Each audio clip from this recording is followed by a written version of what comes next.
Hey guys, Dighero here from Edible Culture. I'm so pleased and thrilled to be back with Mary Thompson at the Appleseeds Garden today. We are making some really great vegetarian vegan food using some things from Jackee's pantry. So Jackee gave me a little insight into what she had, and I was so pleased to see that she had some vegetable stock, she had some lentils, she had some brown rice. I started kind of thinking sort of Middle Eastern, and then you and I had a conversation, and we have some things here today that we could use. Like, what are we thinking? The garden is just bursting with some superfoods right now.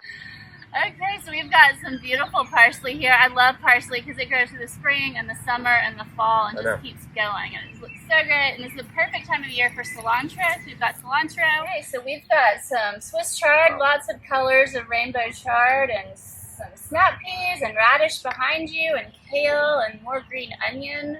So I love this Swiss chard. It's so delicious. So I think that this dish, which is traditionally with lentils and rice and caramelized onions, if we add this bit of green to it from your garden, we're going to really make it pop. It's going to be really beautiful and delicious and give it sort of an Arkansas, not even just a Southern, but kind of an Arkansas sort of twist. Swiss chard is so amazing for you. It's full of vitamins like magnesium and potassium and calcium. It's one of those superfoods that just really builds up your nutrients, and it's amazing. Our kids that come out love to use it in smoothies and all kinds of things. It's a favorite. We're excited. This is the Mujadara. And now I apologize if I'm pronouncing that incorrectly, but that's okay because this dish is going to be fantastic. Traditional Lebanese dish. We're using lentils, brown rice, but we're going to kick it up a notch using some Swiss chard from the Appleseeds farm. So we're going to add a little bit of olive oil. We're going to add some cumin to this.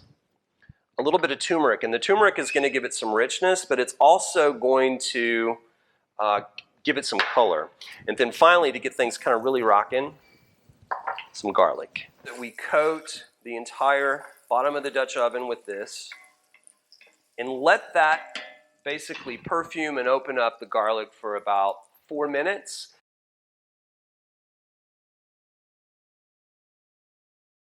So now at this point, we're going to add a cup of rice.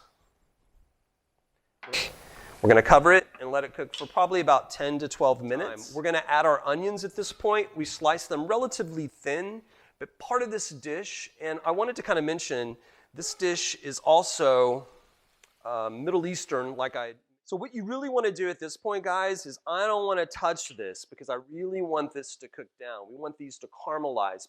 At this point, we're going to add the lentils. It's just about a cup. And we probably have, I'm going to say, about another 15 to 20 minutes of this cooking. If you can notice here, guys, we have our onions caramelized. Basically, they're fried. So at this point, we're going to go ahead and introduce the Swiss chard. This is totally new. New ground here. Nobody, I don't think, has ever done this before. So what I like to do is add a little more. You can add water or some vegetable stock. This, again, is the seasoned salt that I use. It has turmeric, garam masala. And just listen to that. It's like a symphony coming right from the garden. So that's about as far as we're going to go. I'm going to turn the heat off of them. So we are at the end of this journey, which has been so much fun today. I'm so glad that Appleseeds asked me to come out, guys.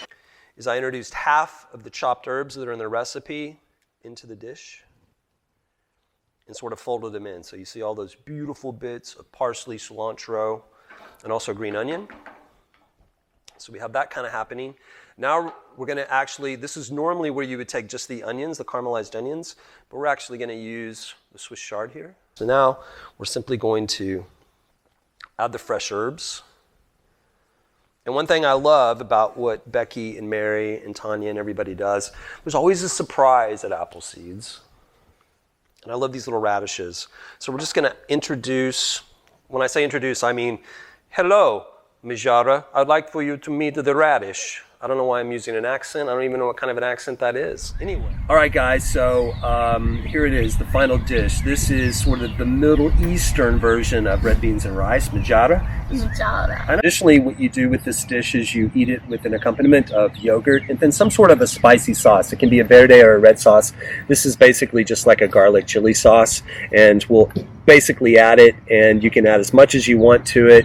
There's a little bit of baked bread, and I think that looks amazing, and I'm so excited by this common pantry item. I know everyone's got rice and beans at home because they're not in the stores anymore, and so seeing what you've created with just some fresh greens and beans and rice from Jackee's Pantry and Appleseed's Garden, I'm inspired to make this tonight. Jackee, thank you for allowing us to sort of pilfer through your pantry and find some lentils and some rice. And I want to thank you guys again, Mary, for letting me come out and cook this really great social distance cooking. Thank you, Case. This looks amazing.